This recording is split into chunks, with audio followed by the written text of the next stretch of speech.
परमेश्वर पिता के धन्यवाद, प्रेमामय गुरु के जानाई धन्यवाद, आमार आत्मिक परिवार के नमस्कार।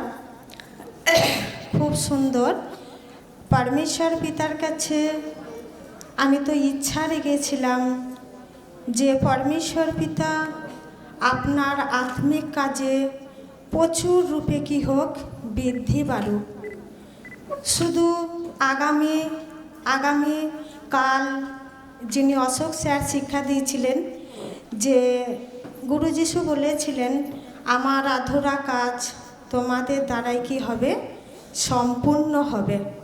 তো সেই परमेश्वर পিতার কাছে আমি ইচ্ছা রেখেছিলাম যে परमेश्वर পিতা আমি শুধু আমি একা নয়, আমার পরিবার সহ নিয়ে আপনার কার্য আনন্দের সঙ্গে এই সুন্দর কার্যকে আমি যেমন গ্রহণ করেছি আমার পরিবার গ্রহণ করে আজ অন্যের বিষয় কি করবে চিন্তা করবে। কেন নিজের ক্যারিয়ারের বিষয়ে নয়, নিজের যোগ্যতার বিষয়ে নয়, নিজের বিষয়ে নিজে খাবো, নিজে পড়বো, নিজে স্বাধীনে থাকবো, নিজে চাকরি করব, নিজের মন মসজিদে চলবো, এটা নয় परमेश्वर পিতা। আপনি যে পরিবারকে মনোনীত করেছেন আপনার সেবা কার্য করার জন্য সর্বদাই আপনার রাজ্যে আপনার ধার্মিকতার বিষয় সর্বদাই কি করবে এই পরিবার চিন্তা করবে। তার জন্য সত্যি परमेश्वर পিতাকে ধন্যবাদ দিয়ে শেষ হয় না যে তিনি আমার ইচ্ছাকে কি করেছেন পূরণ করেছেন। কেননা আমি কোনো সময় ভয় পাইনি। জোনা যেমন ভয়ে কি করেছিল পালিয়ে গিয়েছিল যে অন্য রাজ্যে যেতে হবে। ঈশ্বর যখন বলল তুমি নির্ভীক শহরে যাও এই প্রচার কার্যের জন্য, অনেক মানুষ সেখানে কি হয়ে যাচ্ছে নষ্ট হয়ে যাচ্ছে, পাপে পতিত হয়ে যাচ্ছে। সেই রাজার কাছে যখন সেই নির্ভীক শহরে খবর দেওয়ার জন্য সুসমাচার প্রচার করার জন্য জোনাকে যখন মনোনীত করলো, যখন আজ্ঞা করলো, জোনা তখন নিজেকে কি পেল ভয় পেয়ে গেল। জোনা তখন নিজেকে লুকিয়ে নিল, সে সেই দেশে কি করলো গেল না। তার জন্য যে কাজ বন্ধ হয়ে গিয়েছিল এমনটা নয়, আবার পুনরায় সেই জোনা কী করলো মন তৈরি করলো ঈশ্বরের কার্য করার জন্য। আর সেই কার্য কী করলেন আবার জোনাকে দিয়ে করালো। তার জন্য ধন্য परमेश्वर পিতাকে যে যোহন আর পিতর যখন গুরু নিত হয়ে গিয়েছিল তখন যোহন আর পিতরও চলে গিয়েছিল। সে আবার ভেবেছিল যখন জগতে গুরুই নেই তাহলে আর আমরা কি কর্ম করব। তখন তাদের চিন্তাধারা ছিল আমরা যে স্থান থেকে এসেছি আবার সেই কর্মে কি করি ফিরে চলে যাই। কিন্তু কাজ ঈশ্বরের সত্যি মহিমা ঈশ্বরের দৃষ্টি আজ তাদের প্রতি ছিল যে সেই যোহন পিতরকে আবার গুরু এসে কি করলো তাদেরকে ফিরিয়ে নিয়ে আসলো। তাদেরকে যে প্রশ্ন করেছিল যে আজ থেকে তোমরা কি করবে মৎস্যধারী থেকে মনুষ্যধারী হবে। সেই দিন থেকে কি করেছিল তারা জাল এবং তাদের পরিবারকে ত্যাগ করে গুরুর পশ্চাৎগামী হয়েছিলেন। আর সেই গুরুর সঙ্গে থাকতে থাকতে থাকতে কি করেছিল সেই ঈশ্বরের সেবা কার্য করেছিল। প্রথমে 2 জন, তারপরে 12 জন, তারপরেই হলো 70 জন। আজ परमेश्वर পিতা আমাকে প্রথমে একজনকে দিয়েছিল। একজনকে দেওয়াতে আমি ঈশ্বরের কাছে ইচ্ছা বানিয়েছিলাম পিতা আমার একজন নয়, গুরুকে তুমি 12 জন দিয়েছিলে আমাকেও তুমি দেবে। তারপরে যখন লিডার্স মিটিংয়ে এসেছিলাম 12 জন ছিল। তারপরে আস্তে আস্তে 2017 সাল থেকে परमेश्वर পিতা আস্তে আস্তে আস্তে তার সেবা কার্যকে কি করছেন আস্তে আস্তে বৃদ্ধি বাড়াচ্ছেন। যখন আগ্রহী থাকবে, যখন মনোযোগী থাকবে, যখন ইচ্ছা থাকবে তখনই परमेश्वर পিতা কি করবেন তার কার্য করিয়ে নেবে। কেননা উত্তম ভূমিতে ফসল কি হয় ফল, সে ফলে ফলবান হয়। কেন শক্ত ভূমিতে কখনোই ফল ভালো হয় না। যাদের মন কঠিন শক্ত করব বলে করে না, ইচ্ছা বানায়। ইচ্ছা থাকা সত্ত্বেও তার মনসত্বকে, ইচ্ছা শক্তিকে কি করে, নষ্ট করে দেয়। তার কাজেতে, তার কর্মেতেই বেশি বেশি কি করে, আগ্রহী থাকে।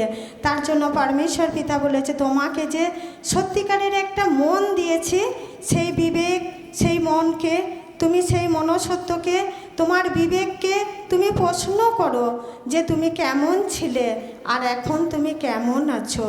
যখন আমাদের নিজেদের মনকে প্রশ্ন করব, তখনই আমরা ঈশ্বরের সেবা করা, ঈশ্বরের এই সেবা করার জন্য যে আমাদেরকে সেবক বানিয়েছে, আমরা কখনোই ভুলে যাব না যে আমরা কার সন্তান।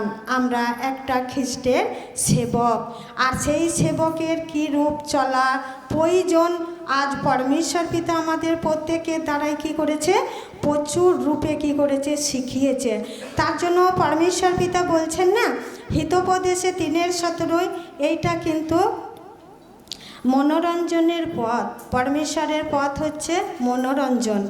আজ অনেকেই ভাবছে যে আমাদের তো পুরী এত বয়স হয়ে গেছে, পুরী তো যাওয়া হয়নি, তাহলে দুটো কাজই, একটা ঢিলে দুটো পাখি মরবে। অনেকে চিন্তাধারা আছে, হয়তো আমরা ওখানে যাচ্ছি, ঈশ্বরের সেবাও হবে এবং ওখানে কেনাকাটাও হবে এবং ওখানে আমাদের সমুদ্রও দেখা হবে এবং মন্দিরও দেখা হবে। কিন্তু পরমেশ্বর পিতা বলছে যে সেই মনোরঞ্জনের পথ নয়। অনেকে অনেক রকম করে কি করবে, মনোরঞ্জন করবে। কেউ দুধ খেয়ে আনন্দ পায়, কেউ ড্রিঙ্কস করে আনন্দ পায়।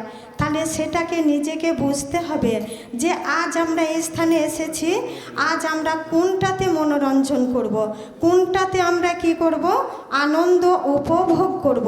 সেটা আজ আমাদেরকে নিজেকে কি করতে হবে, চিন্তাধারা নিতে হবে। কেননা ঈশ্বর বলেছে, আমি তোমাকে সৃষ্টি করেছি, আমি তোমাকে বানিয়েছি, আমি তোমাকে মনোনীত করেছি, কিন্তু মনটা আমি তোমার হাতে ছেড়ে দিয়েছি। কেননা যে বাক্যেই মন দেয় তারই কি হয়, মঙ্গল হয়। আর যে বাক্যকে তুচ্ছ করে তার কি হয়, হিতোপদেশে 13 বচনে আছে, যে বাক্যকে তুচ্ছ করে তার কি হয়, সর্বনাশ হয়। আর যে বাক্যেই মন দেয় তার কি হয়, মঙ্গল হয়। তাহলে আজকে যে বাক্যেতে মন দেবে, ঈশ্বরের প্রতি মন দেবে, যে আর ঈশ্বরের প্রতি ভক্তি থাকবে, আগ্রহী থাকবে, মনোযোগী থাকবে, সে ঈশ্বরেতেই কি করবে, মনোরঞ্জন করবে। এইটা হচ্ছে সেই মনোরঞ্জনের পথ। এটা পয়লা বৈশাখ, তারপরে মানে 1 জানুয়ারি এমন একটা পিকনিকে যেতে হবে, এমন একটা উৎসবে যেতে হবে, বছরের একদিন সেই স্থানেতে গেলে খুব আনন্দ হবে, মনোরঞ্জন হবে। হ্যাঁ, সেখানে একটা দিন এনজয় করতে হবে। অনেকের অনেক রকমের সেই মনোভাব থাকে, কিন্তু পরমেশ্বর পিতা বলেছে তোমাদের মনোরঞ্জনের পর তোমরা দিন দিন আনন্দ করতে পারবে আমার সঙ্গে। এইটা এমনই আনন্দের জায়গা, এমনই আনন্দের স্থান। আগামী 25 সালে দীঘাতে 2 বার হয়েছে, বর্ধমানে 2 বার হয়েছে এবং এবারও 26 সালে পুরীতে 2 বার। তাহলে কি পরমেশ্বর পিতা আমাদেরকে আনন্দ দিচ্ছে না, তার মনোরঞ্জন করছেন না? তেনারই হাতে কিন্তু সম্মান, ধন, সমস্ত আয়ু ওনারই কাছে আছে। তাহলে আজ যে বুদ্ধিমান সন্তান হবে, সে কখনোই বাক্যকে কি করবে না, তুচ্ছ করবে না। তার সর্বনাশ সে নিজে ডেকে নিয়ে আসবে না, সে বাক্যেই মন দেবে। আর বাক্যেই মন দিলে কি হবে, মঙ্গল, নিজের কাছে মঙ্গল। কেননা বলেছে তোমার মঙ্গল আসিলেও দর্শন পাইবে না। কখন? যখন সে মরুভূমির গাছ হয়ে যায়, তখন কি আর মঙ্গলের দর্শন পায়? যখন সে ঈশ্বরকে ছেড়ে যাবে, ঈশ্বরেতে তার মনোযোগ থাকবে না, তার ভাবনা চিন্তা থাকবে এই স্থানে এসেছি, এই স্থানের মতন করে অনেক কিছু তার মনের মধ্যে চিন্তাধারা। কিন্তু পরমেশ্বর পিতা আমাদেরকে যে অনেক কিছু বিষয়, অনেক কিছু আমাদেরকে আজকে কাল থেকে অনেক কিছু আমাদেরকে শিখিয়েছেন, অনেক কিছু, যে তার আধুরা কাজকে কি করতে হবে, সম্পূর্ণ করতে হবে। তার জন্য আজ আমাদেরকে প্রচুর আনন্দিত। হ্যাঁ, এবং একটু চলো ফিলিপিও বচনে, ফিলিপিও 4-এর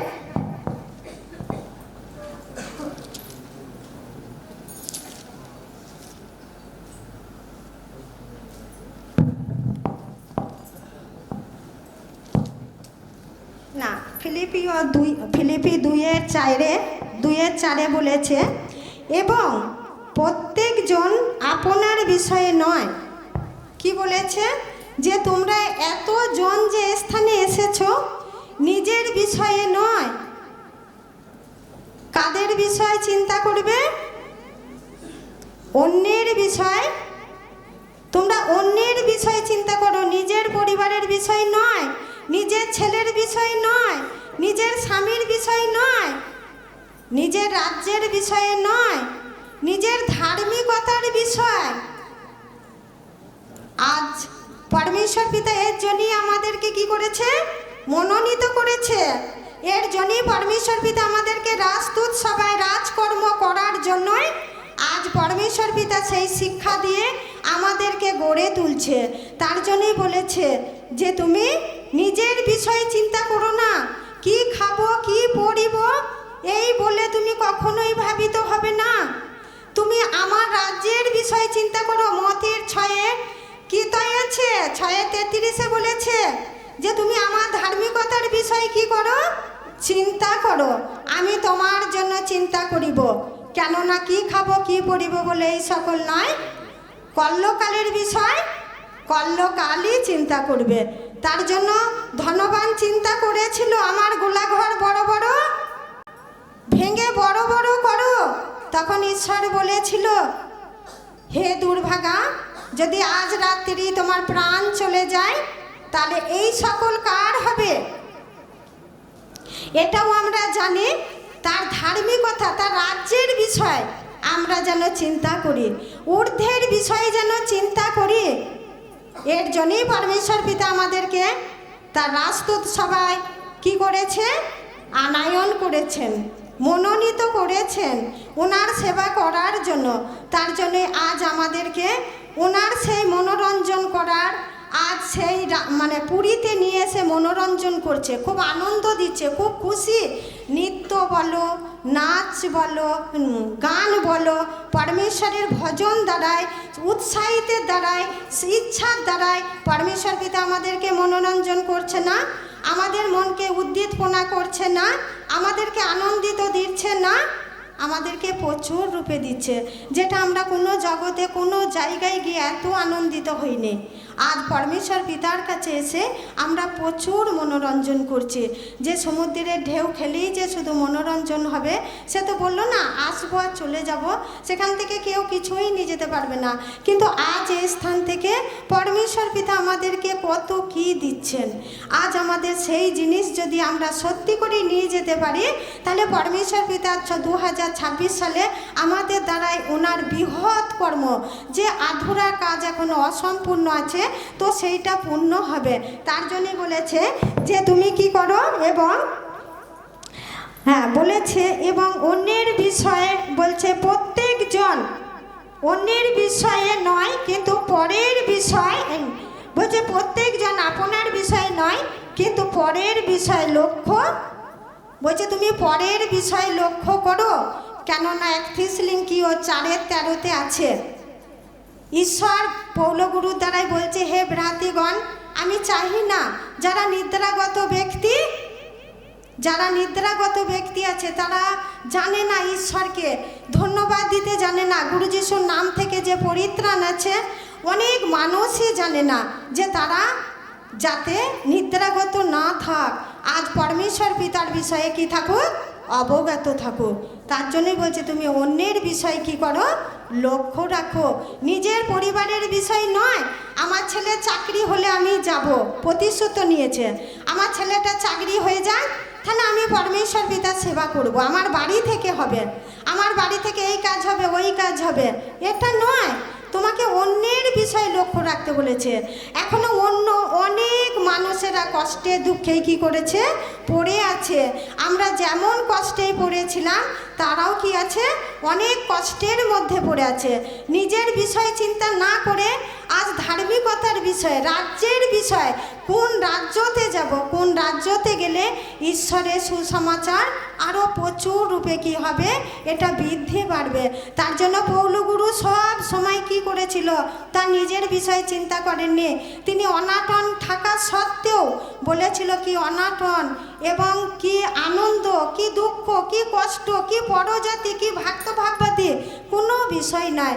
আমার একটা বিষয় কি আছে, চিন্তা, মণ্ডলীর বিষয় কি আছে, চিন্তা আছে। যাতে মণ্ডলীর জনেরা যে আছে তাদেরকে যেন খুব সুন্দর পরমেশ্বরের এই সুসমাচার তাদেরকে যেন অবগত করতে পারি, তাদেরকে বের করে নিয়ে আসতে পারি। প্রত্যেক মানুষেরই কি থাকবে, যেখানেই অন্ধকার আছে সেখানেই আলো, আর যেখানেই আলো সেখানেই কি আছে, অন্ধকার। কে নিয়ে এসেছিল? শয়তান এনেছিল। কেননা জানতো, হবা জানতো যে আমাদের জীবনে এত কষ্ট আসবে, এত দুঃখ আসবে, এটা কখনোই জানতো না। কিন্তু শয়তান জানতো, একে যদি আমি পাপ আনাই, একে যদি লোভ দেখাই, একে যদি ফলটা খাওয়াতে পারি, তাহলে এর জীবনে কি আসবে, ঈশ্বর থেকে, আশীর্বাদ থেকে বঞ্চিত হবে। আজকের দিনে আমাদেরকেও করবে, বিভিন্ন দিক থেকে ভাবাবে। অনাটনের বিষয়, তারপরে খাওয়ার বিষয়, পড়ার বিষয়, তারপরে গাড়ি বাড়ির বিষয়, ছেলেদের বিষয়, আমাদের জীবনে কি নিয়ে আসবে, চিন্তাধারা নিয়ে আসবে। তার জন্যই পরমেশ্বর পিতা বলেছে যে তোমার নিজের বিষয় নয়। একটা রাজ্যের মন্ত্রী যদি নিজের বিষয় চিন্তা করে যে আমার বাড়ির সব কিছু হয়ে যাক, বাড়ির কল, বাড়ি, গাড়ি, অর্থ, সম্পদ আমারই হয়ে যাক, তাহলে সে কি দেশের মন্ত্রী থাকবে? সে যদি রাজ্যের বিষয় না চিন্তাধারা করে, কেন? তাকে রাজ্যের বিষয় চিন্তা করার জন্যই তাকে দাঁড় করিয়েছেন। আজ আমাদেরকেও পরমেশ্বর পিতা প্রেরিত কেন বানিয়েছেন?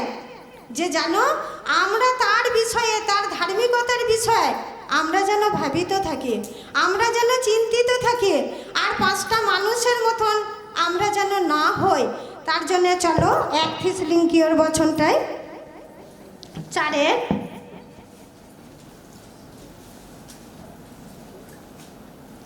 বলেছে, কিন্তু হে ভ্রাতৃগণ, আমরা চাহি না যে যাহারা নিদ্রাগত হয় তাহাদের বিষয়ে তোমরা অবগত থাকো, যেন তাহাদের প্রত্যাশা নাই সে অন্য সকল লোকের মতন তোমরাও দুঃখাত না হও। কেননা আমরা যখন বিশ্বাস করি যে যিশু মরিয়াছে এবং উঠিয়াছেন, তখন জানি ঈশ্বর যিশুর দ্বারাই নিদ্রাগত লোকেরাও সেই রূপে তাহার সহিত আনায়ন করিবেন। কাদের দ্বারাই করিবে? কেননা প্রথম দিনেই এই শিক্ষা হয়ে গেছে। প্রেরিত যদি না থাকে, প্রচারক যদি না থাকে, তাহলে তারা কেমন করে জানবে, কেমন করে তারা বিশ্বাস করবে? আজ পরমেশ্বর পিতা তার জন্য পৌলগুরুর দ্বারাই বলছেন যে হে ভ্রাতৃগণ, চাহি না নিদ্রাগত ব্যক্তি নিদ্রাগত হয়, যারা বলছে যাহারা নিদ্রাগত হয় তাহাদের বিষয়ে তোমরা অবগত থাকো। বলছে যারা জানেই না ঈশ্বরকে, তাদের বিষয়ে তোমরা অবগত থাকো। এটা কখনোই ঈশ্বরের ইচ্ছা নয়। তার জন্যই বলছে তোমরা অন্যের বিষয় লক্ষ্য করো, বেশি বেশি করে অন্যের বিষয় তুমি চিন্তা করো। নিজের বিষয় চিন্তা করতে হবে না। নিজের বিষয়ের জন্য ঈশ্বর আছেন, ঈশ্বর আমাদের জন্য চিন্তা করবেন। আমরা যখন তার রাজ্যের বিষয়ে চিন্তা করব, ঈশ্বর আমাদের জন্য চিন্তা করেই রেখে দিয়েছেন। আমাদেরকে ভাবতে হবে না কি খাবো, কি পরবো বলিয়া। ঈশ্বর আমাদের জন্য সেই বিষয়ে চিন্তা সর্বদাই, উনি যোগানদাতা, উনি জগৎকে যোগাচ্ছেন, আমাদেরকে যোগাবেন না? পরজাতিকে যদি যোগাতে পারে, তারা ঈশ্বরকে জানে না, তারা কত নিদ্রাগত, তাদেরকে যদি জুগিয়ে থাকেন, তাহলে আমাদেরকে যোগাবেন না?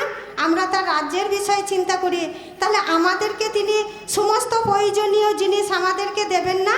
আমাদের মনে হয় হয়তো ঈশ্বর থেকে আমরা পাবো না। আমরা নিজেরা যদি আমরা যদি নিজেরা ভাবিত হই, চিন্তিত হই, তাহলে আমরাই হয়তো এখান থেকে জোগাড় করতে পারবো। কিন্তু না, পরমেশ্বর পিতা উনি যোগানদাতা, উনি সৃষ্টিকর্তা, উনি যোগান দেন, প্রত্যেকটা মানুষকে উনি যোগাতে থাকেন। তার জন্যই বলেছে যে সেই অন্য সকল লোকের মতন তোমরা দুঃখাত। আমরা আমাদের মধ্যে থেকে অনেক দুঃখ আসে, যখন আমাদের জীবনে কষ্ট আসে তখন আমাদের অনেক আমরা দুঃখাত হয়ে যাই। কেননা ওখানে যখন ঈশ্বরের সঙ্গে সেবা করতে করতে যখন নবমীর জীবনে কি আসলো, অনাটন আসলো, দুর্ভিক্ষ আসলো, তখন সে কি হয়ে গেল, দুঃখাত হয়ে ঈশ্বরকে ছেড়ে চলে গিয়েছিল। ঈশ্বর কিন্তু তাকে ছেড়ে দেয়নি, ঈশ্বরকে সেই কিন্তু কি করেছিল, ছেড়ে দিয়ে চলে গিয়েছিল। তো আমাদের মধ্যে থেকেও আসে, যখন অনেক দুঃখাত হয়ে যায়, কষ্ট পায়, যখন নিন্দা করে, যখন তাড়না দেয়, তখন আমরা কি করি, ঈশ্বরের কাছ থেকে আমরাই সরে যাই। বলছে তোমরা তাদের মতন দুঃখাত হইও না, তারা দুঃখ করছে, আমরা কি করে বাঁচবো, কি করে খাবো, কি করে সংসার করব, কি করে ছেলেদেরকে বড় করব, ছেলেরা বিপথে চলে গেছে, চাকরি পাইনি, এদেরকে কি করে বড় করে মানুষ করে এদেরকে কিভাবে গড়ে তুলবো, তাদের মতন তুমি দুঃখাত হইও না। কেন, পরমেশ্বর পিতা তোমার সহবতী, তোমাকে ছাড়িবেও না, ত্যাগও করিবে না। কিন্তু আমরাই তো ছেড়ে দিয়ে চলে যাই মিডিলে। আমাদের কোনো দুঃখ দেখলে, কষ্ট দেখলে, অনাটন দেখলে, ক্লেশ দেখলে, অভাব দেখলে আমরা তখন ঈশ্বর থেকে কি হয়ে যাই, বঞ্চিত হয়ে যাই। আমরা ঈশ্বরের কাছ থেকে কি করি, সরে চলে যাই। ঈশ্বর হয়তো আর পারবে না, ঈশ্বরের হয়তো আর ক্ষমতা নেই, কিন্তু ঈশ্বর তার জন্য বলছে তুমি সেই নিদ্রাগত ব্যক্তির মতন কখনোই দুঃখাত হইও না, দুঃখ করো না, কেননা আমি তোমার সঙ্গে আছি। হ্যাঁ, বলছে দুঃখাত না হও, কেননা আমরা যখন বিশ্বাস করি যে যিশু মরিয়াছেন এবং উঠিয়াওছেন, আমরা জানি, বললো গুরু যিশুকে 3 দিন 3 রাত্রি পরে কি করলেন, তিনাকে জীবিত করলেন। এবং গুরু যখন এই কথাটা বলেছিল না, যে এই ঈশ্বরের মন্দির কি হবে, 3 দিন 3 রাত্রি পরে কি হবে, ভেঙে যাবে, তখন তারা এই দৃষ্টান্তর কথা কি করেছিল বুঝতে পারেনি। তখন জিজ্ঞাসা করেছে, এই জেরুসালেমটা তৈরি করতে 46 বছর টাইম লেগেছে, তাহলে এইটা 3 দিন 3 রাত 3 দিন পরে 3 দিন 3 রাত্রি পরে এই জেরুসালেম ভেঙে যাবে। তারা কিন্তু সেই দৃষ্টান্তর কথা কি করেছিল বুঝতে পারেনি। গুরু কিন্তু সেই কথা বলেনি যে 3 দিন 3 রাত্রি পরে তিনি যখন মৃত হয়েছিল, আবার 3 দিন 3 রাত্রি পরে তিনাকে কি করেছিল ঈশ্বর আবার উঠিয়েছিল। অনেকই দৃষ্টান্তের কথা আমরা বুঝতে পারি না। ঈশ্বর আমাদেরকে প্রতিজ্ঞা করেছে, আমাদেরকে বলেছেন, আমরা কি করি বুঝতে পারি না। তখন তারাও বুঝতে পারেনি যে এই মন্দির 3 দিন 3 রাত্রিতেই ভেঙে যাবে। 46 বছর করে 46 বছর ধরে এই মন্দিরকে, জেরুসালেমকে তৈরি করেছে। সবার ভাবনা চিন্তা কিন্তু এক নয়। ঈশ্বরের সঙ্গে থাকলেই যে সমস্ত বাক্যকে, সমস্ত ভেদকে, সমস্ত ঈশ্বরের কথাকে, মানে এই বাক্যকে যে বুঝতে পারবে এমন নয়। তার জন্য ঈশ্বরের কাছে কি করার আছে, প্রার্থনা করার আছে যে পরমেশ্বর পিতা আপনার প্রত্যেকটা বিষয়কে আমি যেন বুঝতে পারি। কি বুঝাতে চাইছে দৃষ্টান্তর দ্বারাই পিতা আপনি আমাকে আশীর্বাদ করুন, এই ভেদকে আপনি আমাকে বোঝাবেন, আমি যেন নিজে বুঝে আমি যেন সক্ষম হই অন্যকে বোঝাবার মতন। পরমেশ্বর পিতা তোমাকে কি করবে, সাহায্য করবে, তোমার সহবতী তোমার সঙ্গে থাকবে। তার জন্য আরও বলেছেন যে তিনি মরিয়াছেন এবং উঠিয়াছেন, তখন জানি ঈশ্বর যিশুর দ্বারাই নিদ্রাগত লোকেদেরকে সেই রূপ তাহার সহিত আনায়ন কি করেছে। আজকে গুরু যিশুর দ্বারাই আমাদেরকে আনায়ন করেননি, তাহলে আমাদের দ্বারাই যারা নিদ্রাগত ব্যক্তি, যারা দুঃখাত, আমাদের দ্বারাই তারা আসবে না, আমাদের দ্বারাতেই তারা কি করবে, আবার পুনরায় ফিরে আসবে। কেন, প্রচারক প্রেরিত না থাকিলে কি করে আধুরা কাজ সম্পূর্ণ হবে। জোনার মতন যদি ভয় পেয়ে গিয়ে সেখানেই থেমে যায়, তাহলে কি কাজ সম্পূর্ণ হবে? কখনোই সেই কাজ সম্পূর্ণ হবে না। ভয় পাওয়ার নেই, সাহস করার আছে, সাহসের সহিত ঈশ্বরের কর্মকে এগিয়ে নিয়ে যাওয়ার আছে।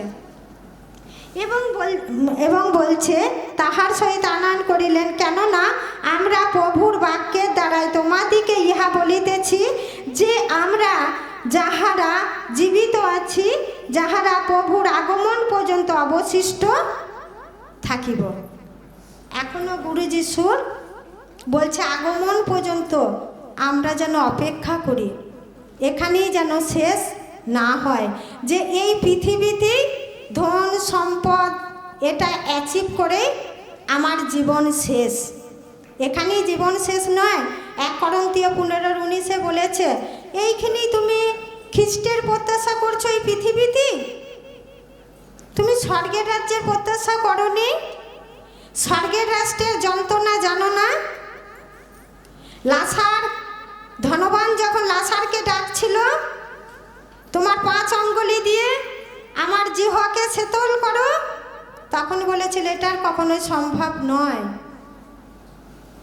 যাহারা পৃথিবীতে আছে আর যে স্বর্গে চলে এসেছে সে কখনোই আর পৃথিবীতে ফিরে যাবে না। আজ পরমেশ্বর পিতা আমাদেরকে রাজদূত বানিয়েছে। আমরা এই রাজ্যের আমরা প্রেরিত, আমরা সুসমাচার, আমরা প্রচারক, আমরাই প্রচার করব। শুধু জ্ঞানের প্রচার না, আত্মার পরাক্রমের প্রচার। এটাও আমরা জানি যে আত্মার পরাক্রমের প্রচার কখনোই কোনো জ্ঞানবানের প্রচার নয়, কোনো জ্ঞান দ্বারাই নয়, বল দ্বারাই নয়, ঈশ্বরের আত্মার দ্বারাই পরাক্রমী কার্যের দ্বারাই কি হবে? ঈশ্বরের মহিমা প্রকাশ হবে। তার জন্যই বলেছে খ্রিস্টের আগমন পর্যন্ত তোমরা অপেক্ষা করো। তোমাদের জন্য আমি কি রেখেছি? স্বর্গের রাজ্য। স্বর্গে গেলেই তোমরা কি করবে? বুঝতে পারবে কত আনন্দ, কত সুখ। এই পৃথিবীতে যে কষ্ট পাচ্ছ, যে দুঃখ পাচ্ছ, যে ক্লেশ পাচ্ছ, সেখানে স্বর্গে গিয়ে তোমার আর সেই কষ্ট নেই, সেই যন্ত্রণা তোমার আর নেই। শুধুই কি আছে স্বর্গে? সুখ আর সুখ। তার জন্যই খ্রিস্টের আগমন পর্যন্ত আমাদেরকে কি করার আছে? অপেক্ষা করার আছে। বললো না যে ধৈর্য ধরার আছে, ধৈর্য ধরতে হবে। জায়গা দেবো বলেও সেখান থেকে কি বলেছিল যে দেয়নি। তারপরেও অনেক চেষ্টা করেছিল, আরও 2টো জায়গা। নিজের বাবার সম্পত্তিও ছিল একটা দেশে, তাদেরকে নিজের লোককেও বলেছিল আমাদেরকে ওই জায়গাটা জমিটা দিয়ে দাও, ওখানেই আমরা করব, তারাও ফেরত দেয়নি।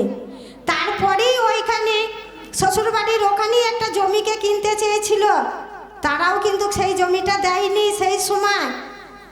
তারপরে সেই ব্যক্তি রোজই দোকানে আসে, রোজই জিজ্ঞাসা করে যে ওই জমিটা বিক্রয় করব, কিন্তু ওই মুহূর্তে কিন্তু সেই জমি কেউই ফেরত দিল না।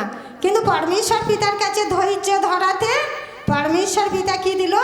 ভালো জিনিস দিয়েছে। তার জন্যই বলেছে তোমরা ধৈর্য ধরো খ্রিস্টের আগমন পর্যন্ত। খ্রিস্ট যতক্ষণ না আসে স্বর্গ হইতে তোমাদেরকে আজ কি করবে? স্বর্গ হইতে যখন নিতে আসবে, আমরা জানি তো বর যখন আসে সেজে গুজে আসে তো সবাই আনন্দ করে তো, কলরব করে তো, তাহলে যে প্রস্তুত থাকবে তাহলে সে সেখানেই গিয়ে কি করবে? পৌঁছাবে। তার জন্য 5 কুমারী প্রস্তুত ছিল। আর 5 কুমারী কি ছিল? নিদ্রাগত ব্যক্তি ছিল, অলস ছিল, ফলহীন ছিল, তার মনোযোগ ছিল না, আত্মাকে নির্বাণ করে দিয়েছিল। প্রদীপ নিভিয়া গিয়েছিল, প্রদীপ আর জ্বলেনি। কিন্তু পরমেশ্বর পিতা আজকে আমাদেরকে স্থানে নিয়ে এসেছেন, প্রদীপ যেন কি করে? দাউ দাউ করে জ্বলে, যেন সেই প্রদীপ নিভিয়া না যায়। তাহলে কিন্তু প্রদীপ জ্বালিয়া কাঠার নিচেই কখনো রাখে না, কোথায় রাখে? দীপাধারার উপরে, যেন গৃহস্থ কি পায়? আলো পায়। যেন আজ এখানে প্রদীপ এত তৈল নিয়ে যাবে যেন সেই প্রদীপ জ্বলবে, যেন সেই জগৎবাসীরা, পরজাতীয়রা, নিদ্রাগত ব্যক্তিরা, দুঃখাত ব্যক্তিরা, ক্লাসে পূর্ণ ব্যক্তিরা, যারা অসহায়, তাদের কাছে যেন আজ আমরা এই সুন্দর এই সুসমাচার যেন প্রচার করতে পারি। আর সেই প্রদীপ যেন দাউ দাউ করে জ্বলে, যেন না বলি এখন আমার সময় নেই, এখন আমি যেতে পারবো না, আমার অনেক কাজ আছে। অনেকে ঈশ্বরকে কথা দিয়েও কি করে? কথা রাখে না, বলে যাব বলেও কি করে? যেতে পারে না। সেটা না করি। তার জন্যই পরমেশ্বর পিতা আজ আমাদেরকে এই স্থানে নিয়ে এসেছেন, যাতে আমরা আরও উদ্দীপনা হই। একটুখানি চলো ফিলিপিওতে চলো 4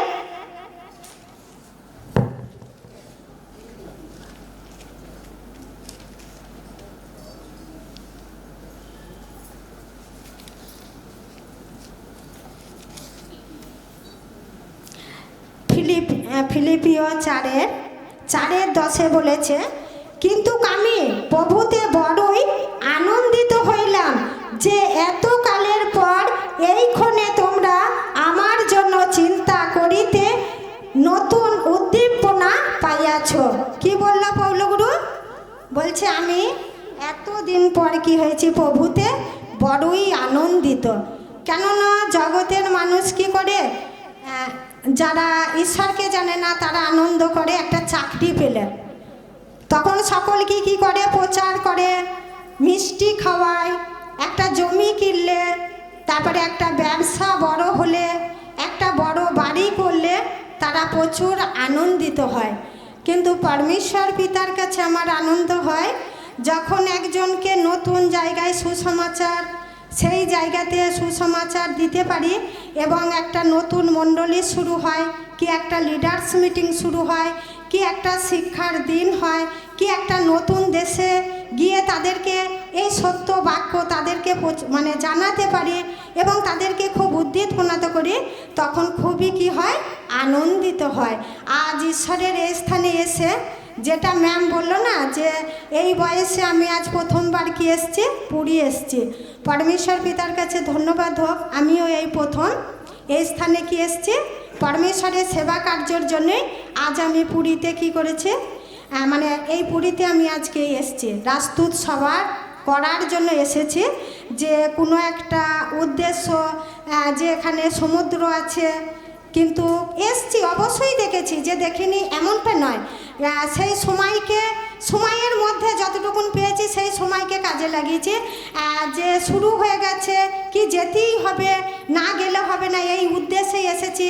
আরও অনেক কিছু এখান থেকে কেনাকাটা করে নিয়ে যেতে হবে এমন বিষয়টা নয়। কেননা পরমেশ্বর পিতার এই স্থানে এসেছি, খুব আনন্দ হচ্ছে যে আজ ওল্ড এজ কেয়ার ইন্ডিয়ার দ্বারাই যে আজ একটা বড় বৃহৎ পরিকল্পনা, যে রাজদূত সভা পুরী থেকে যে হচ্ছে, এইটাতে আমি খুবই আনন্দিত হয়েছি। কেননা কোনো সহযোগিতা সাহায্য না হলে এত বড় বৃহৎ কর্ম কি করা যায় না। তার জন্য আজ পরমেশ্বর পিতা বলছে না, পৌলগুরু বলছে যে আমি খুবই আনন্দিত এবং উদ্দীপনা, খুব উৎসাহিত। আজ ঈশ্বরের কাছে এসে আমি খুব উৎসাহিত হয়েছি। কেন? কত ভাই বোন এসছে, তাদের সাথে আজ মিলিত হয়েছে বিভিন্ন স্থান থেকে। কেননা সব জায়গায় হয়তো এখনো যে সম্ভব, এখনো যে মানে যেতে পারিনি, সম্ভব হয় মানে সময় করতে পারিনি, আরও অনেক অনেক জায়গায় যেতে হয়। তার জন্য পরমেশ্বর পিতা সত্যি অনেক উদ্দীপনা হয়েছে, যে তাদেরকে দেখে আমার খুব উৎসাহিত হয়েছে যে পরমেশ্বর পিতার এত বড় বৃহৎ মন তৈরি করে আজ রাজদূত সবাই এসছেন কি করার জন্য, রাজদূত কর্ম করার জন্য। তার জন্যই পৌলগুরু বলছে আমি কি বড়ই আনন্দিত। কিসের জন্য? ঈশ্বরের একটা কার্য করার জন্য আমি বড় আনন্দিত। আমরাও যেন ঈশ্বরের সঙ্গে থেকে খুবই আনন্দিত হই, উদ্দীপনা হই, নিজেরা উৎসাহিত হব, অন্যকে কি করব, উৎসাহিত করব। অন্যের বিষয়ে যেন আমরা কি করি, লক্ষ্য রাখি। সেই নিদ্রাগত ব্যক্তিদের জন্য আমরা যেন প্রার্থনা করি পরমেশ্বরের কাছে। তার জন্য বলছে চিন্তা করিতে নতুন উদ্দীপনা পাইয়াছি, নতুন নতুন পরিকল্পনা। কেন? পরমেশ্বর পিতার যে সন্তান আছে ঈশ্বরের আত্মার দ্বারাই কি করছেন, নতুন নতুন পরিকল্পনা নিচ্ছে, নতুন বিষয় চিন্তাধারা। তার জন্য খুবই আনন্দিত যে পরমেশ্বর পিতার পরিকল্পনা প্রত্যেকটা মুহূর্তে মুহূর্তে নতুন নতুন। কোনো স্থানে হয়তো পরমেশ্বর পিতার উৎসাহিত, যেমন নৈহাটিতে উৎসাহিত সভা হয়ে গেল, আবার নতুন পরিকল্পনা নিচ্ছে কোন জায়গাতে করা যায়। এই পুরী থেকে যাওয়ার পরে পরমেশ্বর পিতা আবার নতুন পরিকল্পনা, কোনো না কোনো জায়গায় পরমেশ্বরের আবার সেই জায়গায় কি হবে, বচন শুরু হবে। বলছে তোমরাও কি করো, নতুন নতুন উৎসাহিত থাকো নতুন নতুন জায়গায় যাওয়ার জন্য। এই যেন বছর বছর পুরীতেই আসবো এমন নয়, পুরী থেকে যেন আবার অন্য জায়গায় আমরা যেতে পারি। তার জন্য আরও বলেছে এই বিষয়ে তোমরা চিন্তা করিতেছিলে কিন্তু সুযোগ প্রাপ্ত হও নাই। অনেকে কি পেয়েছে, এত দিন হয়ে গেছে কিন্তু সুযোগ পাইনি, যে এই পরমেশ্বরের সেবা কর্ম করার জন্য আজ রাজদূত সভা পুরীতে হবে। অনেকেই কিন্তু সুযোগ পাইনি, আবার অনেকেই সুযোগ পেয়েছে। আজ ঈশ্বরের অনেকেই সুযোগ মানে বলেছে না, সুযোগ কিনিয়া নাও একাল মন্দ। অনেকেই কিন্তু কি করেছে, এই সুযোগ তারা পেয়েও হারিয়ে ফেলেছে। আবার অনেকেই সুযোগ পায়নি, আবার অনেকেই কি করেছে, সুযোগ পেয়ে গেছে। যেন এই সুযোগকে আমরা যেন নষ্ট না করি, যেন সৎভাবে কি করি, ব্যবহার করি। কেননা পরমেশ্বর পিতা ওনার কাছে যে সততা রাখে, সৎভাবে যে চলে, পরমেশ্বর পিতা তাকে কি করেন, সুযোগ দেয়। কি করার জন্য, ওনার সেবা করার জন্য বিভিন্ন দেশ, বিভিন্ন রাজ্য, বিভিন্ন স্থান, বিভিন্ন শিক্ষাতে তিনি কি করবেন, আমাদেরকে সুযোগ দেবে যাওয়ার জন্য। কি করবেন, সুযোগ দেবে, টিসি দেবে না। কেননা পরমেশ্বর পিতা চায় না আমার সন্তান টিসি পাক। সে প্রত্যেকটা সন্তানের প্রতি কি রাখে, লক্ষ্য রাখে। 100টা সন্তানের মধ্যে যদি একটা হারিয়ে যায়, সেইটাকেই কি করে, খোঁজ করে, তাকেই সেই রাজ্যে কি করে, তাকে সেই রাজ্যেতে নিয়ে আসার জন্য তিনি সর্বদাই ভাবিত থাকে, চিন্তিত থাকে। যেমন আমাদের যদি কোনো একটা জিনিস হারিয়ে যায়, বাসের মধ্যেও যদি হারিয়ে যায়, আমরা কি বলি, দাঁড়ান আমার এইটা হারিয়ে গেছে। সোনার জিনিসই হোক, টাকাই হোক, চাই কোনো জিনিসই হোক, আমরা কত খোঁজ করি, ঝাঁটা দিয়ে হোক, যে কোনো জিনিস দিয়ে হোক, আমরা সেই জিনিসটাকে খোঁজ করি। আজ পরমেশ্বর পিতাও বলছেন, আমি আমার সন্তানদের কি করি, সর্বদাই খোঁজ করতে থাকি যে তারা কোথায় কষ্টে দুঃখে পড়ে আছে। কেননা মসিকে পাঠিয়েছিল ইসরায়েল থেকে, ফৌরন রাজা ইসরায়েলের সন্তানদেরকে ফৌরন রাজার হাত থেকে মুক্তি করার জন্য, তাকে সেইখান থেকে বের করে আনার জন্য তাকেও কি করেছিল, সুযোগ দিয়েছিল। আজকের দিনেও পরমেশ্বর পিতা আমাদেরকে কিন্তু সুযোগ দিচ্ছে যে তোমরাও এই কার্য করো। যারা এখনো আসতে পারছে না তাদেরকে তুমি কি করো, বের করে নিয়ে এসো। বলছে এই কথা আমি অনাটন সম্বন্ধে বলিতেছি না, কেননা আমি যে অবস্থায় থাকি তাহাতে সন্তুষ্ট থাকিতে শিখিয়াছি। কি বলল, যে আমি এই কথা বলছি না যে আমার জীবনে অনাটন কষ্ট যেটুকুন আছে তাতেই কি হয়, খুশি হই। কারো হয়তো একতলা বাড়ি আছে, দোতলা হয়নি বলে ঈশ্বরের কাছে সে এখনো খুশি নয়, অনেক মনে কষ্ট। পরমেশ্বর পিতার বচন যে সুযোগ দিয়েছে সেইটা নিয়ে কষ্ট নয়, আমার এখনো অনাটন আছে, আমি কি করে যাব। কিন্তু পৌলগুরু কি করেছিল, ভাড়া বাড়িতে থেকে ঈশ্বরের বচন প্রচার করেছিল, নিজে কর্ম করে ঈশ্বরের প্রচার করেছিল। কিন্তু আমাদেরকে সেটা তো পরমেশ্বর পিতা বলেনি। তিনি কতটা কষ্ট করেছিল, অনাটনের মধ্যে ছিল। আর আমাদের একটু অনাটন হলে আমাদের মধ্যে কত চিন্তাধারা আছে, আমরা কি করে যাব। শিক্ষক তো বলে দেয়, বলে দিলেই ছাড়ান হয়ে যায়, কিন্তু আমাদের পরিস্থিতিটা দেখে না। আমাদের অনেক বাড়ি করতে গিয়ে ঋণ ধার হয়ে গেছে, ছেলের পড়াশোনা করতে গিয়ে ঋণ ধার হয়ে গেছে, তারপরে এবছর আলুতে লস হয়ে গেছে। আবার কি বলছে, রাজদূত সবাই যেতে হবে, না গেলে অনেক কথা বলবে। কিন্তু পৌলগুরু এখানে কি বলেছেন, যে আমি কিন্তু হ্যাঁ বলেছে এই কথা আমি অনাটন সম্বন্ধে বলিতেছি না, কেননা আমি যে অবস্থায় থাকি তাহাতে সন্তুষ্ট থাকিতে শিখিয়াছি। আমরাও যে অবস্থাতে আছি আমরাও যেন কি হই, খুশি হই। ঈশ্বর আমাদেরকে খুশি দেখতে চায়, কখনো কষ্টের মধ্যে কি করে দেখতে চায় না। কেননা আমাদের মনে হয় যে না একটা বড় লোন করে নিই, একটা বাড়ি করে নিই, কিন্তু আমাকে আগে দেখতে হবে আমার আয় কতটা। আমার আয় 500 টাকা, আমি 5000 টাকা ঋণ করে নিলাম, আমি পরিশোধ করব কি করে? যখন আমি পরিশোধ করতে পারি না তখন কি করে? ঈশ্বরের নিন্দা হয়। কেননা এক ব্যক্তি 4 লাখ টাকা না 5 লাখ টাকা ধার নিয়েছেন ঈশ্বরের লোক। তো যখন সেই লোন করার পর থেকে সে আয় থেকে আর যখন দিতে পারছে না, তখন সে নিজেই কি করেছে? সুসাইড করেছে। তখন অনেকেই বলছে ঈশ্বরের কাছে যায়, তাহলে সেই কাজটা কেন করলো? তখন ঈশ্বরের কি হলো? ঈশ্বরের নিন্দা করছে, কিন্তু সে যে ভুল কাজ করেছে সেটা কিন্তু মানুষ দেখে না। সে যে লজ্জিত হচ্ছে তার জন্য যে সে নিজে সুসাইড করেছে সেটা কিন্তু বুঝছে না। কিন্তু আজকের দিনে আমাদেরও অনেকের মনে হয় বাড়িটা হয়ে যাক, গাড়িটা হয়ে যাক, জিনিসটা হয়ে যাক, লোন হয়ে যাবে, আস্তে আস্তে করে শোধ করব, আস্তে আস্তে করে পরিশোধ করব। কি হয়েছে তাতে? অনেকেই ঘর ছাড়া হয়ে গেছে, লোন করেছে, করার পরে দিতে পারেনি, ঈশ্বরকে ছেড়ে দিয়ে চলে গেছে অন্য দেশে, অন্য গ্রামে, অন্য নগরে গিয়ে কি করছে? বসবাস করছে। এটা যেন না।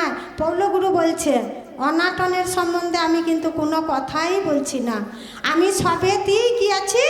খুশি আছি, সন্তুষ্ট আছি। কেউ বলবে না ছেলে আছে মেয়ে হয়নি, আমি খুশি নয়। তুমি যে ঈশ্বরের কাছে যাচ্ছ, তাহলে তুমি কি পেয়েছো? তোমার ঈশ্বরকে বলতে পারোনি আমাদের বাড়িতে শুধুই মেয়ে আছে, ছেলে হয়নি। কিন্তু পৌলগুরু বলছে এতেই খুশি হও, তোমাকে যেটা দিয়েছে ঈশ্বর তাতেই তুমি খুশি হও, তাতেই তুমি সন্তুষ্ট হও। কিন্তু মানুষ খুশি হয় না, মানুষ সন্তুষ্ট হয় না। তার জন্য আরও বলেছে, শিখিয়াছি আমি অবনত হইতেও জানি, উপচয় ভোগ করিতেও জানি। বলছে আমি অবনতও হতে জানি এবং উপচয় ভোগ করতেও জানি। কষ্টের সময় কষ্টও ভোগ করি, আর আনন্দের সময়, সুখের সময় সুখও ভোগ করি। যে যখন অনেক টাকা এসে গেল, অনেক সুখ হয়ে গেছে গেল, তখন কিন্তু আমি ঈশ্বরকে ভুলে যাই না। কিন্তু মানুষ কি করে? যখন অনেক অর্থ এসে যায় ঈশ্বরের কাছে, এসে যখন নিজে সুস্থ হয়ে যায়, তখন ঈশ্বরের কাছ থেকে কি করে? আস্তে আস্তে সরতে থাকে। তখন ঈশ্বরকে কি করে? ভুলে যায়। তার জন্য বলছে আমি সুখ ভোগ করতেও জানি, কষ্ট ভোগ করতেও জানি, অবনতও হতে জানি এবং উন্নত উপচয় ভোগ করতেও জানি। আজ ঈশ্বরের কাছে এসে পরমেশ্বর পিতা বলছে তোমরা সেটাই হও। তোমাদের কখনো সুখ আসবে এবং কখনো হয়তো শরীরের দিক থেকে কি আসবে? কষ্ট আসবে। কারো মানসিক, কারো অর্থনৈতিক, কারো শারীরিক, তোমরা তাহাতেই খুশি হও, কেননা আমি তোমাদের সঙ্গে আছি। বলছে ভোগ করিতে করিতে জানি, প্রত্যেক বিষয়ে সর্ব বিষয়ে আমি তৃপ্ত কি ক্ষুদিত হইতে, উপচয় কি অনটন ভোগ করিতে দীক্ষিত হইয়াছি। বলছে সব কিছুতে। হয়তো কোনো রাজ্যেতে যাব, তো সেখানে এই যে বলবে না ওদের বাড়িতে কল নেই, যেটা বললো ম্যাম, যেটা শিখিয়েছিল যে লুকা 9:57 বললো পক্ষীর বাসা আছে, শিয়ালের গর্ত আছে, মনুষ্যের মস্তক রাখিবার স্থান নেই। মানুষ ভাববে ওই দেশে তো বাড়ির নেই, পায়খানা বাথরুম নেই, টয়লেটের জায়গা নেই, এই পরিস্থিতিতে কিভাবে সুসমাচার প্রচার করতে যাব? এটা কি সম্ভব? কিন্তু পৌলগুরু বলছে আমি সবটাই পারি, যেখানে যেমন আমি সেখানে তেমনই করিতে পারি।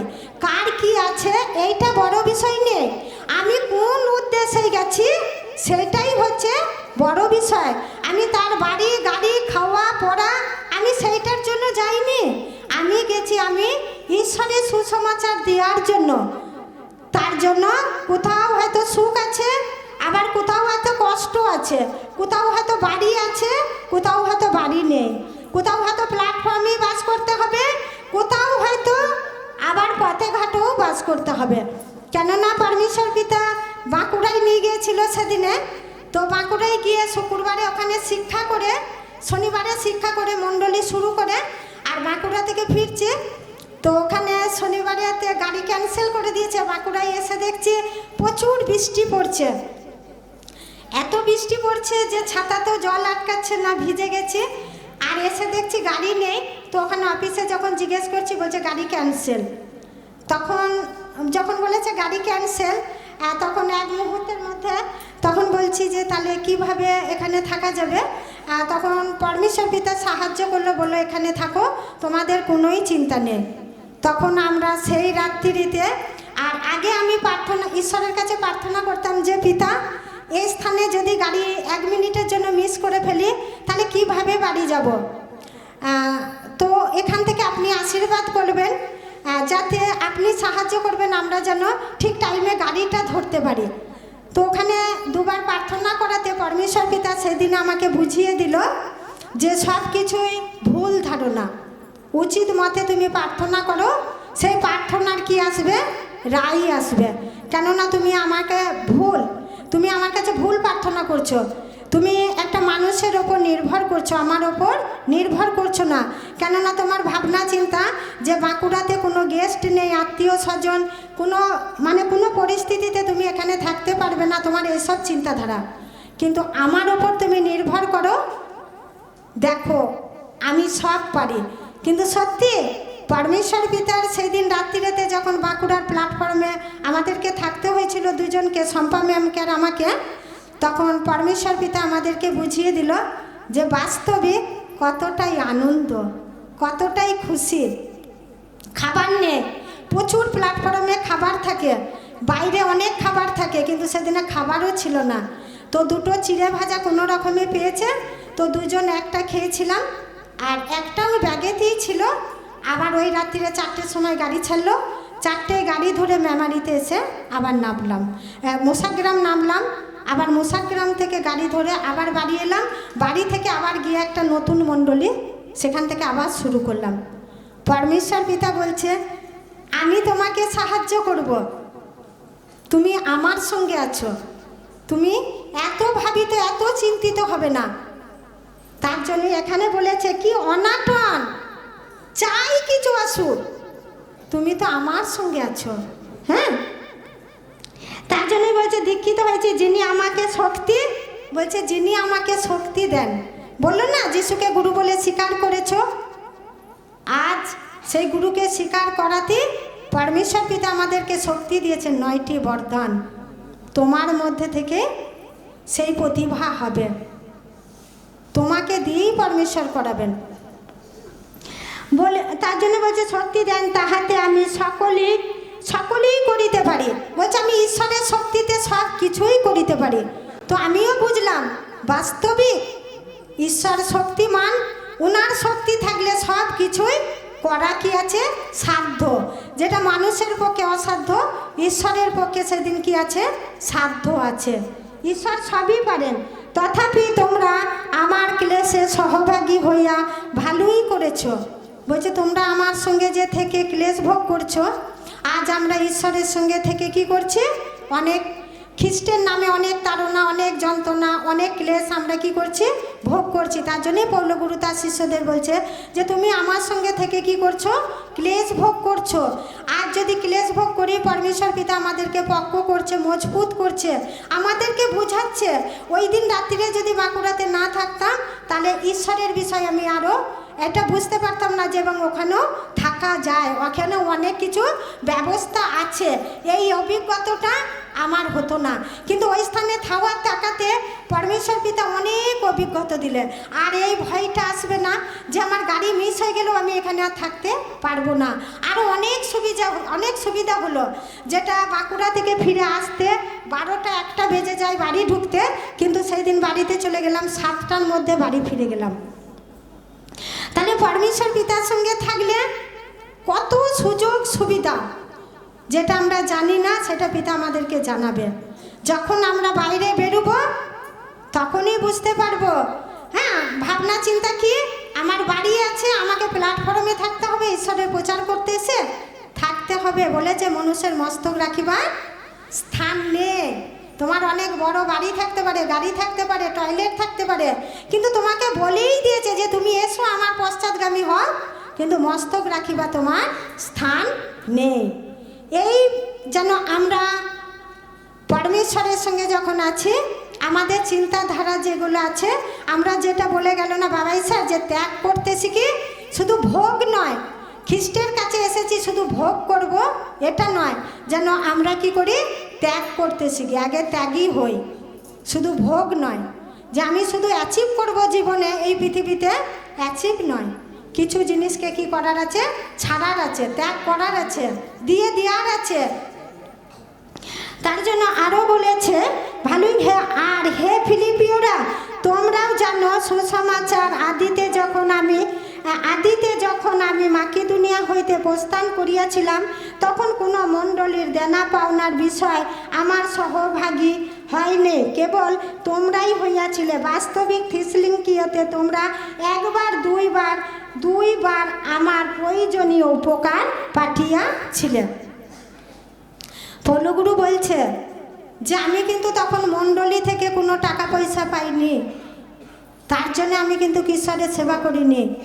আমার কোনো হয়তো প্রয়োজন হয়েছে, তোমরা হয়তো আমাকে তখন কি করেছিলে, সাহায্য করেছিলে। আর এখন চিন্তাধারা কি, হয়তো টাকার জন্যেই করছে। তাহলে এই যে আদি থেকে যে পৌলগুরু প্রচার করছিল, তখন তো তিনি টাকা পায়নি, তাহলে তিনি কি প্রচার কার্য করেনি? তাহলে এখন আমাদের ভাবনা চিন্তা আসছে, তাহলে হয়তো এখানে টাকা আছে, ইনকাম আছে, তার জন্যই হয়তো মণ্ডলী করছে, তার জন্যই হয়তো বৃদ্ধাশ্রম করছে। অনেকের অনেক কি আসবে, চিন্তাধারা আসবে। কিন্তু পৌলগুরু বলছে না, তখন তো তুমি আমাকে দেনা পাওনা দাওনি, আমার প্রয়োজনীয় মতন তোমরা কিছু আমাকে অর্থ সাহায্য করেছিলে, তা থেকেই আমি কিন্তু কি করেছিলাম, ঈশ্বরের সেবা করেছিলাম। তার জন্যই এখানে বলেছে আমি দান প্রাপ্ত চেষ্টা করিতেছি না। আজ পরমেশ্বর পিতার কাছে বললো না, ম্যামেরা শিক্ষা দিল যে ঈশ্বরকে দান করা, দশমাংশ করা, সম্মান করা। তার জন্য পৌলগুরু বলছে আমি তোমাদের কাছে দান প্রাপ্তির চেষ্টা করিতেছি না, যে তোমরা আমাকে দান করবে তবেই ঈশ্বরের সেবা কার্য হবে, তবেই ঈশ্বরের বৃদ্ধাশ্রম হবে, এটার জন্য নয়। আমি তোমাদের ফলের চেষ্টা করিতেছি, যাতে তোমাদের বৃদ্ধি বাড়ে, যাতে তোমাদের উপচয় হয়, যাতে তোমাদের উন্নত হয়, যাতে তোমরা ঈশ্বরের সেবা কার্যেতে আরও বাড়তে পারো, যাতে তোমাদের আরও ভাণ্ডার পরিপূর্ণ হোক। বলছে তোমাদের ফলে চেষ্টা করছি, যেন তোমরা আত্মিক শিক্ষা এই নিতে আসার জন্য যেটা প্রয়োজন, আজ তোমাদের সেই ফলের চেষ্টা করছি, আমার জন্য নয়। বলছি করিতেছি না, কিন্তু সেই ফলের চেষ্টা করিতেছি যাহা তোমাদের হিসাবে বহু লাভজনক। বলছে বহু লাভজনক হইবে। পরমেশ্বর পিতাকে আমি যখন 2017 সালে ঈশ্বরকে আমি যখন সম্মান করতে থাকলাম, তো পরমেশ্বর পিতা বাস্তবিক তখনই পরমেশ্বর পিতা প্রচুর রূপে কী করেছিল, আশীর্বাদ করেছিল। বাড়িতে একটা গাড়ি কেনার ইচ্ছা ছিল, তো তখন সেই গাড়িটা কেনা হয়নি। পরমেশ্বর পিতার কাছে আমি যখন সম্মান করতাম, তো সম্মান করতে করতে ব্যবসা, প্রচুর বড় ব্যবসা আস্তে আস্তে বাড়তে থাকলো। তারপরেই ছেলেদেরকে আবার একটা গাড়ি কিনে দিল, তারপরেই পরমেশ্বর পিতা আবার একটা গাড়ি কিনলো। তারপরে পরমেশ্বর পিতার তো এখন অনেকগুলোই গাড়ি আছে। পরমেশ্বর পিতা বলছে তোমাদেরই বহু কি হবে, লাভজনক হবে। কেন? তোমাদের লাভের জন্যে আজ এই দানের ব্যবস্থা, আজ এই সম্মানের ব্যবস্থা, আজ এই দশমাংশের ব্যবস্থা। আজ পরমেশ্বর পিতার বলছে আমার জন্য নয়, তোমাদের জন্য। আমার ভাণ্ডারে যদি খাদ্য না থাকে তাহলে এই কার্য কি করে হবে? এই তো আমাদেরকে তো কোনো আম্বানি ডোনেশন করবে না, কোনো রাস্তায় পথে ঘাটে গাড়ি লরি দাঁড় করিয়ে তো তাকে তো আমরা হ্যান্ডবিল দিয়ে, আমরা তো তার কাছ থেকে টাকা ইনকাম করতে পারবো না।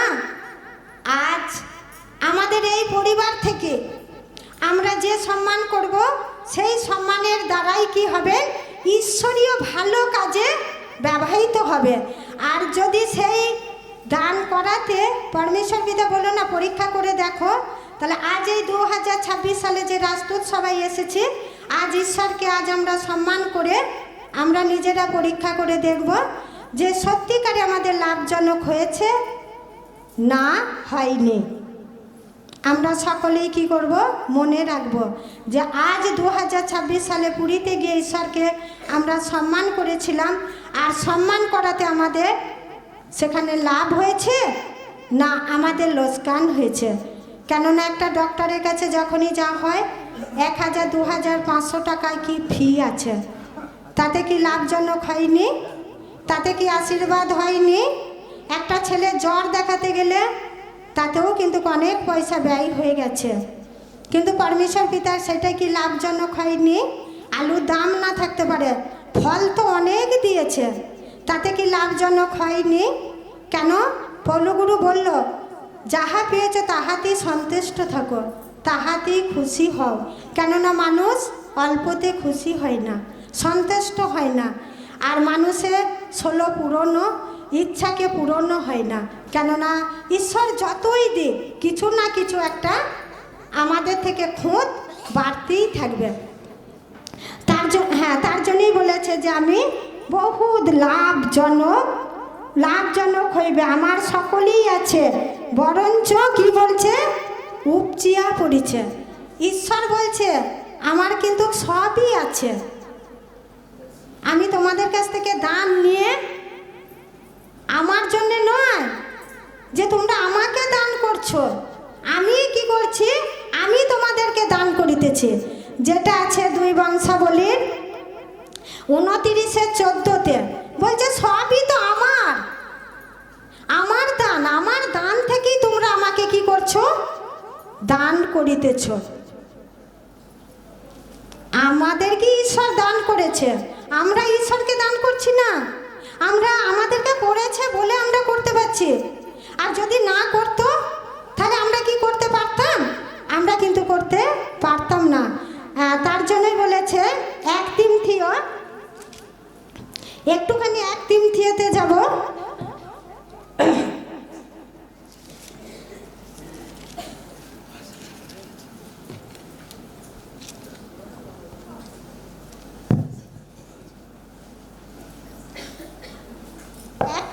এক তিমথিও 6:17 বলছে, যাহারা এই যুগে ধনবান তাহাদিকে এই আজ্ঞা দাও যেন তাহারা গর্বিত মনা না হোক।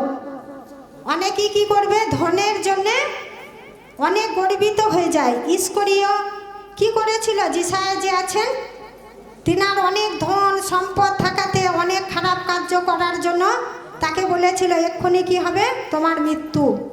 যিশায়ার ভাববাদীকে দ্বারাই বলেছিল না, বলছে জানো তোমরা গর্বিত হয়ে যেও না। বলছে তার জন্য বলেছে যে গর্বিত মনা না হয় এবং ধনের অস্থিরতার ওপরে নয়, কিন্তু যিনি ধনবানের ন্যায় সকলেই আমাদের ভোগান্তে যোগাইয়া, তিনি কি করছেন, আমাদেরকে যোগাচ্ছেন। আমরা ঈশ্বরকে যোগাইনি, আমরা ঈশ্বরকে দান দিইনি, ঈশ্বর আমাদেরকে সমস্ত কিছু যোগান দিচ্ছেন। বলছে যোগাই দেন সেই ঈশ্বরের ওপরে প্রত্যাশা। বলছে আজকে তুমি সেই ঈশ্বরের ওপরে প্রত্যাশা রাখো, আশা রাখো, শিওর পরমেশ্বর পিতা যেটা প্রতিজ্ঞা করেছেন সেটা আমাকে পরমেশ্বর পিতা দেবেন। বলছে রাখেন যেন পরের উপকার, বলছে পরের উপকার করে এবং সৎ ক্রিয়ারূপ ধনের ধনবান হয়, দানশীল হয়, সহভাগীকরণে তৎপর হয়, এই রূপে তাহারা আপনাদের নিমিত্তে বলছে কি হবে,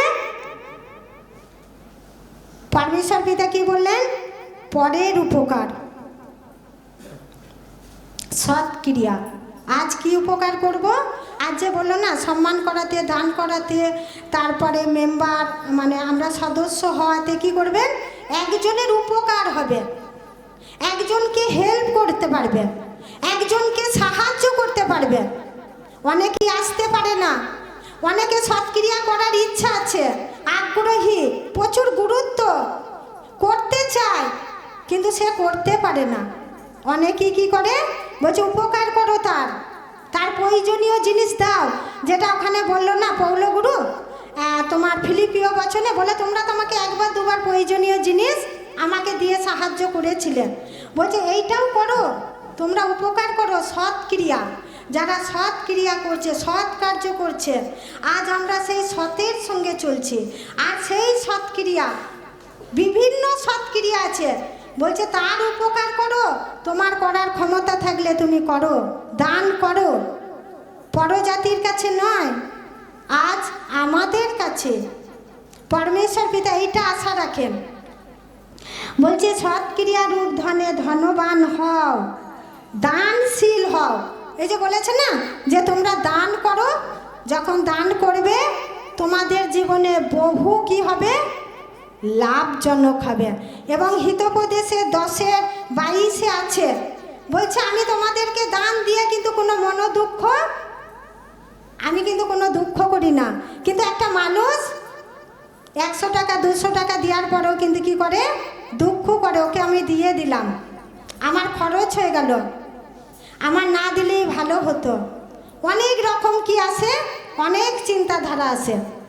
তার জন্যই পরমেশ্বর পিতা বলছেন তোমরা দানশীল হও, তোমরা দান করো, ঈশ্বরের শিক্ষাকে দান করো। শুধুই যে টাকাকে দান করবে এমনটা নয়। হিতোপদেশের 9-এর যে বচনটা আছে না, 3-এর 9-এর বচনটায় যে বস্তু দিয়ে নয়, তোমাদের সময় দিয়ে কি করো, আমার 10 মাস করো। আজ আমরা ভাবো টাকা দিয়েই দান করব, এমনটা নয়। ঈশ্বরের ভালো জিনিস, পরমেশ্বরের প্রার্থনা, ভালো ফল আমরা যেন দান করতে পারি।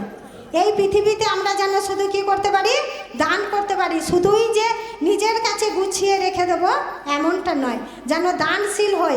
ধনবান সব গুছিয়ে রেখে দেওয়ার চিন্তাধারা নিয়েছিল, তার জন্য বলেছিল আমার বড় বড় গোলাঘর হোক। আর লাসারের সঙ্গে যে ধনবান ছিল, ভালো ভালো বস্ত্র পরতো, ভালো খাবার খেত, তো অথচ সেখানে লাসার ওনার ফটকের দ্বারে বসে থাকতো।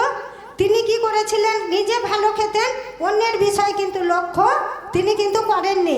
যে ওনার খাওয়ার প্রয়োজন আছে, ওনাকে দেওয়ার প্রয়োজন আছে, তিনি কিন্তু দানশীল ছিলেন না। তার জন্য ওই স্বর্গে গিয়ে ওনার কি হয়েছিল, যাতনা হয়েছিল। সেই দিন কিন্তু এটিএমের কার্ডটা নিয়ে যেতে পারেনি। যদি পৃথিবীতে তুমি ছড়াও তাহলে কুড়াবে, যদি তুমি এখানে বনো তাহলে তুমি কি করবে, কাটবে। যে প্রচুর সংগ্রহ করিল তাহার কুলালো না, যে অল্প সংগ্রহ করিল তাহার অভাবও হইল না। আজ পরমেশ্বর পিতাও বলছে যে তোমাদের লাভজনক হবে, তোমাদের কখনোই লোকসান হবে না। আজ তোমাদের কাছে আমি দান প্রাপ্তি চেষ্টাও করিতেছি না, তোমাদের লাভজনকের জন্যে আজ পরমেশ্বর পিতা আদি থেকে এই ব্যবস্থা রেখে দিয়েছিল। হেবল কুইনের দ্বারাতেও সেটা বুঝতে পেরেছিল কার উৎসর্গ তিনি খুশি হয়ে নিয়েছিলেন। হেবলের নিয়েছিল, কুইনের নেয়নি। কেন? যে যেমন মন অনুসারে দেবে তারই কি সেই মন অনুসারে কি হবে, আশীর্বাদ যুক্ত হবে। আমরা যেন খুব সুন্দর এইটা বুঝতে পারি। কেননা হিতোপদেশের 11:24 আছে যে ন্যায্য রূপে দানশীল হবে তার কি হবে, বৃদ্ধি বাড়বে তো। আর যে অন্যায্য রূপে করবে তার অভাবই আসবে। পরমেশ্বর পিতার বচনে সবই কিন্তু বলে রেখেছে।